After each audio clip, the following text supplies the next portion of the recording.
Aloha and shalom. Welcome back to the channel. This is Code Searcher, and I am Jonathan. All right. So, first of all, let me just say, the last update that I did, I pulled that down, some 20,000 views. Let me tell you why. Well, it's because when I did that video, Darla and I had been running and gunning for about 3 days, and I was extremely exhausted. I had been cramming a lot of information over the week, and I had some facts running together, and shout out to the brother that pointed it out.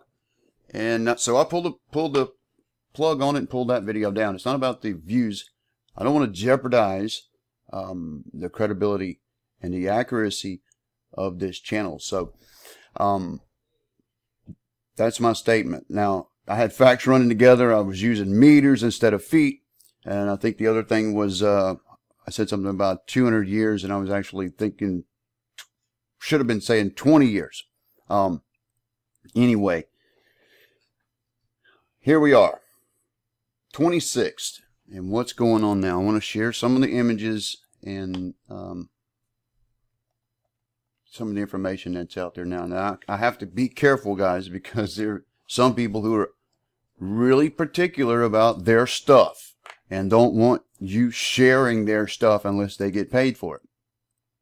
And incidentally, someone made a comment on one of my last videos about people starting GoFundMe accounts and PayPals and, you know, exploiting this situation.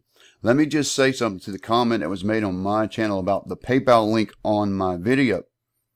All of my videos have always had PayPal links because my channel, for the most part, is supported by some donations from my subscribers.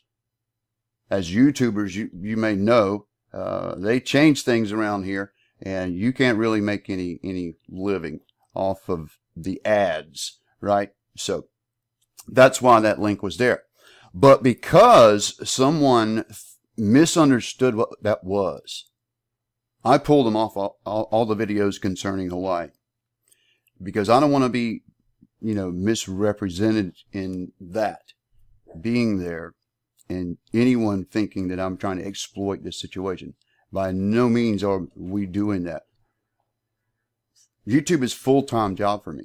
I have a Hebrew school and teach codes that we also have income that come on. But for the duration of this, if I'm doing anything on this event, out of respect for the Hawaiian people and the locals who are affected, I'm not going to have a PayPal link on these videos. Okay? So with that being said, let me go over the information I got for you guys. All right, so let's back up and just look at the USGS information from, well, I think it was the 22nd when we last spoke. So right about the 21st, let's start there. Most of the flow that was coming out of 20 and 22 at that time was entering the ocean at two little small points not far from each other in McKenzie State Park. There was still a lot of burping and fireworks going off on 17 on the far end. I wonder if we can pull in closer. There we go. So Fisher 17. You may have seen, we have some pictures of that. There's a really great aerial of that at night of this Fisher, just kind of spurting, right? The action moved back up the rift to around 20 and 22 and really started pumping out a lot of lava, guys. We were on the scene and was, you know, witnessing this firsthand. Darla got some great shots on the 35 millimeter. We got some really good 4K GoPro also is on the channel. And then we tried to get back the next day. Wasn't able to, but it was the day after that we got back, and the whole scene was completely changed. It was like another world, really. Hard to make out where things used to be because lava had started. Man, it's hard to put it in words. So on that video that you saw that has a huge crack in the road, that goes downhill. I don't know, 50 feet, 60 feet from the top of the hill, I'm just guessing, to all the way at the bottom where the Fisher was. all that filled up. Huge amounts of lava, guys. There's photographs I'll show you on here on Facebook that just is towering. 20 and 22 and around that area is a huge pool. Also very tall cones and relentless lava flow coming out of that. There's some rivers that are moving. It's kind of like channels. Let me take it back. Come on, USG. All right, here it is. So here you see in the thermal imaging where those rivers are making it into the sea. All the other, the darker lava outline that's there is the cooler lava as it's cooled off. The hotter lava is on top of it and in chambers. My apologies for the dogs. All right, where were we? Fissure 22 and from that line back is very active right now and is getting increasingly more so. There's pooling up top here. And this is advanced. Well, we could go and look at the actual next thermal. I don't know why I didn't think of that. So as that is rendering, let's go to the next day. This is the 24th.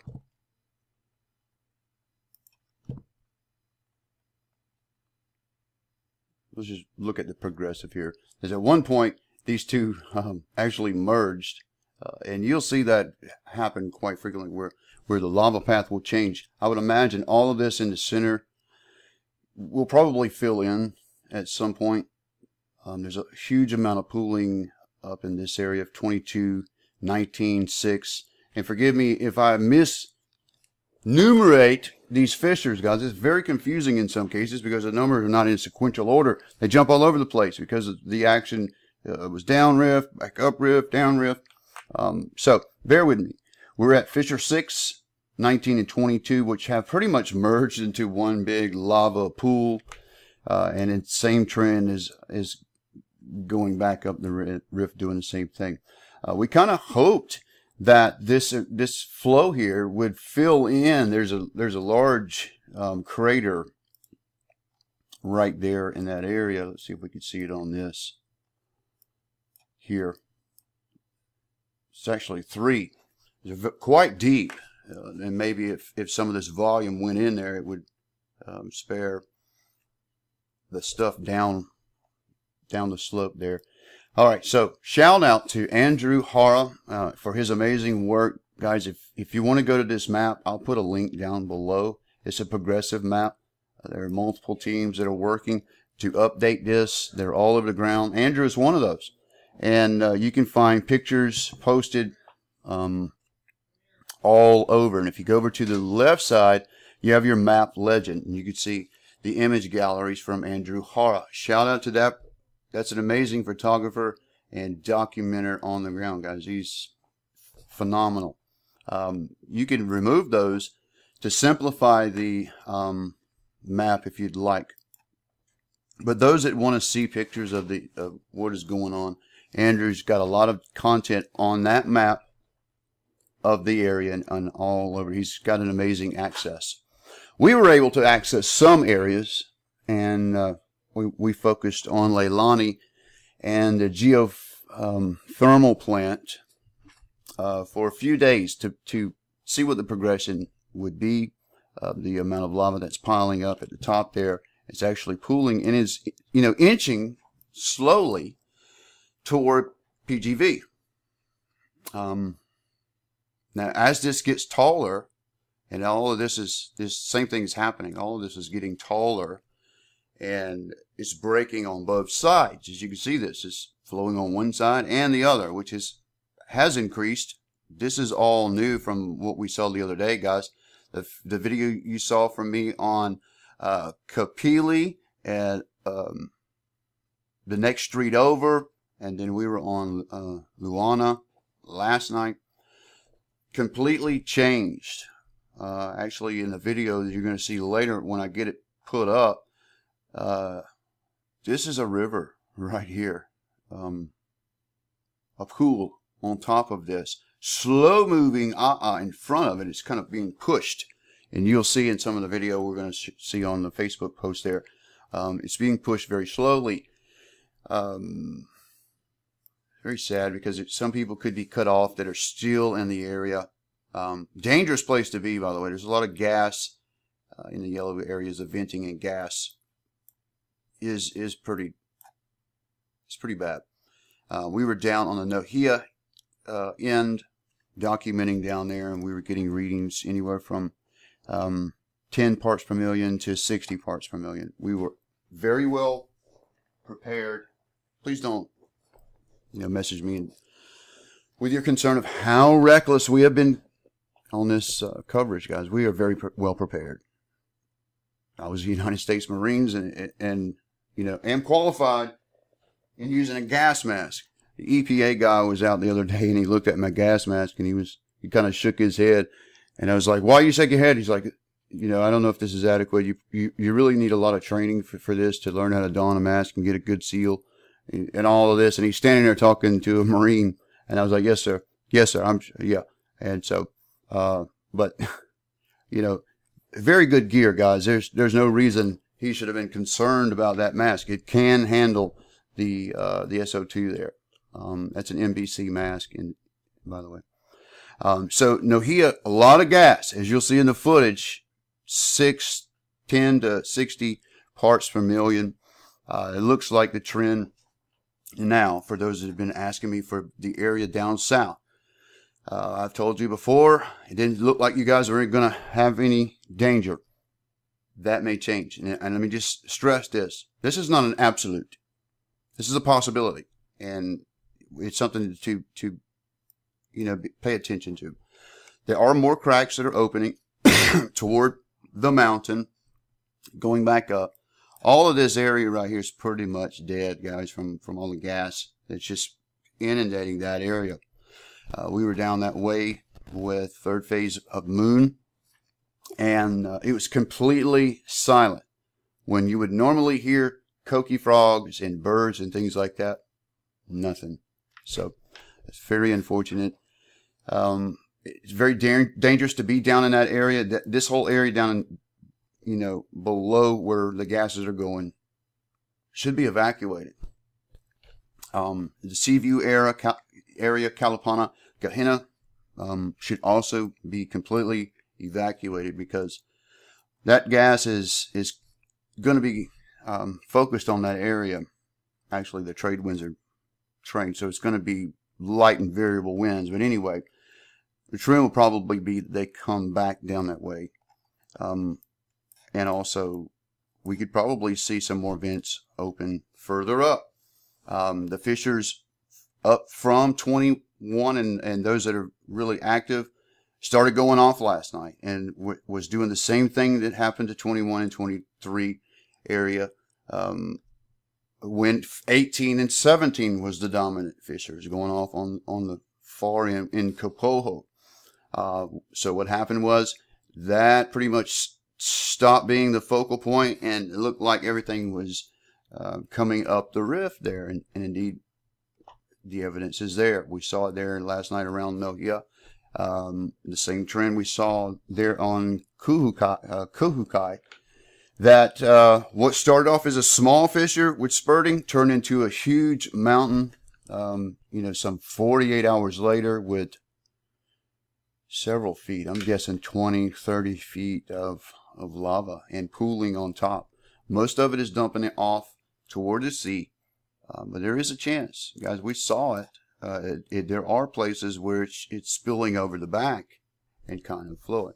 It doesn't look like a major worry, and there are people that are monitoring this constantly from the geothermal. Guys, 24 hours a day, 7 days a week. They're not leaving. They're watching this, and they will let us know if there's any danger. All right. So the fissure 14, 21, 3, and 4 pooling is moving and has been moving up Kapili Street over the Kahukai, and potentially going to flow down toward Pohohiki, down into the thermal venture grounds there. This is not what we want to see. We have friends all in the area on the other side. But this is the danger zone for, the community. We don't want to see the lava go into this place. It's potential there be some hydrochloric releases of some sort. Now, there is a history with this place, and it's not very well liked by the community. Very touchy subject, and I got to be very careful that I'm not held liable for anything that I say, because I'm just a little guy with a big mouth, guys, okay? So, this is what I know from Ormat, Israeli company. Incidentally, we're Israeli. And funny thing, I noticed something about the name that they chose for this place, Ormat. Ormat. Now, we teach a course in Hebrew and code searching, and so it's kind of my thing to look at the etymology and the meanings of Hebrew words. And basically that word, and I'm not sure if it's an acronym or not. I haven't done a lot of research on Ormat, guys, so bear with me. I do have people searching and looking into that company and the history. But it's basically two words, or and mat. First word being light, or. It also can mean air, to breathe, ventilate. He aired, he ventilated, was aired, was ventilated.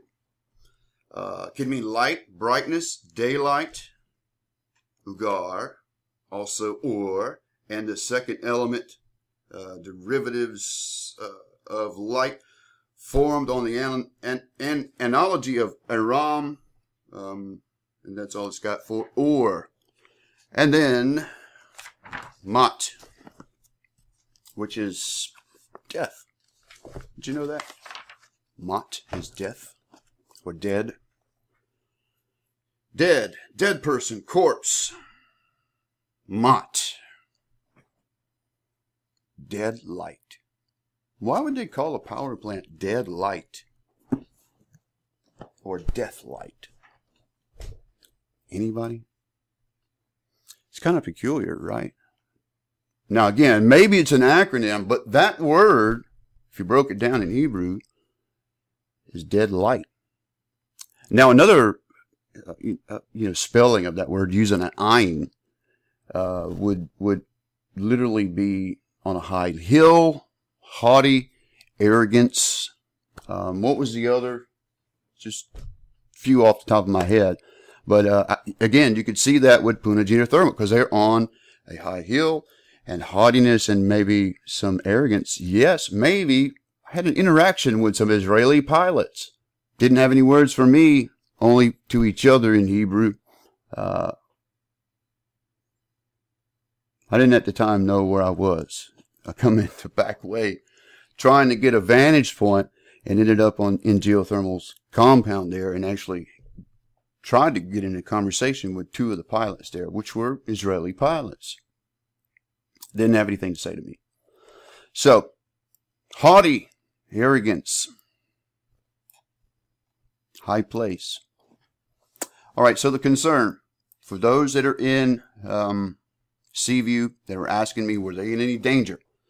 This would be the only scenario I could see, other than the gases and things that are coming down, that if fissures open up in this area, and as you can see with the flow there is a possibility that it could make it to the sea through Seaview. Now, that's a leap. I get that. I'm not trying to worry or panic anybody. I'm just being real. If they're seeing fissures and cracks open up with steams, it's an indication that the lava is moving back up the rift there. It is a small possibility. It's something to make sure you watch. Don't be slipping. All right. So anything else I want to share with you before we go a little further. And again, you can go to the volcanoes.ugs.gov, which is the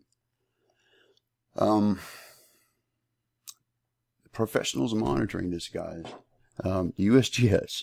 They got all the information, all the maps that are interactive and full of information over there. I'll also put the community-based interactive map with several people are working on. Mahalos to you guys that are doing this. We love this kind of information and visuals to get an idea of where things are going on. I'll put a link to that down in the bottom as well. But let's go to Facebook.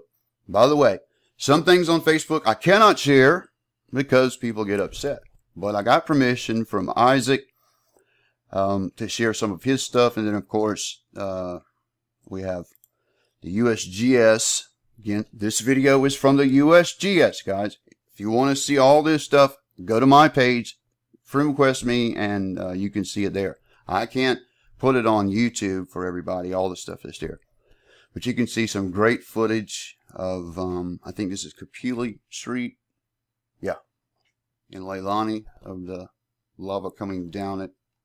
I did put a post up of Akaika Marzo, the local, he's been a leader and an inspiration to a lot of people in this community. Shout out to that brother. Here's some of Isaac's footage. Now we'll blow this up because I did get permission from Isaac. This is a time lapse of that area. Shout out to Isaac. Thank you, brother, for letting me share your video.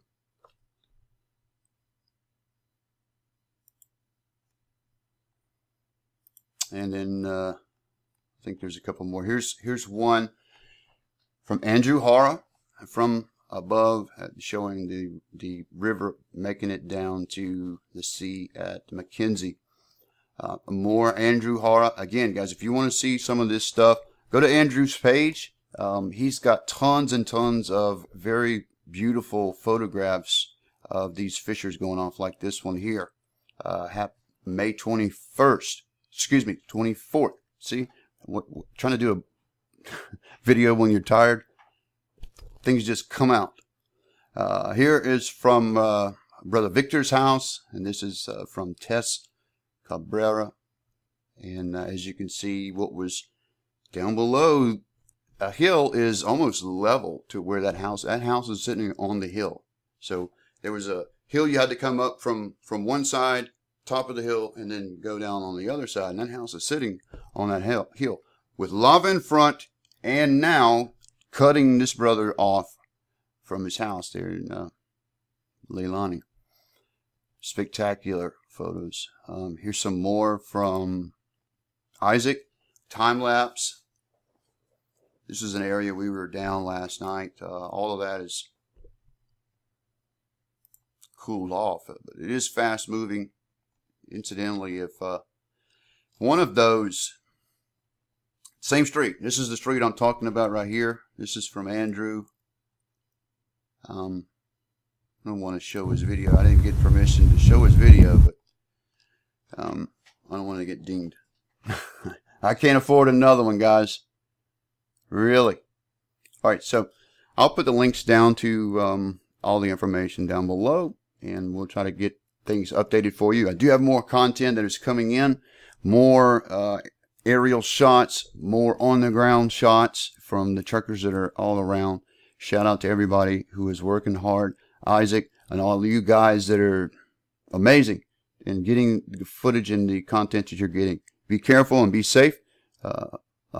Aloha, and we'll see you in the next video. Shalom.